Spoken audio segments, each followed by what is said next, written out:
مسجد میں داخل ہونے کی دعا۔ حوالہ: یہ دعا صحیح مسلم کی حدیث نمبر 1652 میں اور سنن ابی داؤد کی حدیث نمبر 465 میں موجود ہے۔ سنن ابی داؤد کی حدیث میں مزید حکم دیا گیا کہ جب تم میں سے کوئی شخص مسجد میں داخل ہو تو نبی اکرم صلی اللہ علیہ وآلہ وسلم پر سلام بھیجے، پھر یہ دعا پڑھے: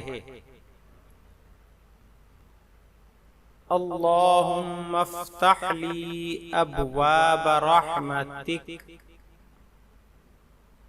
اللہم افتح لی ابواب رحمتک، اللہم افتح لی ابواب رحمتک۔ ترجمہ: اے اللہ، مجھ پر اپنی رحمت کے دروازے کھول دے۔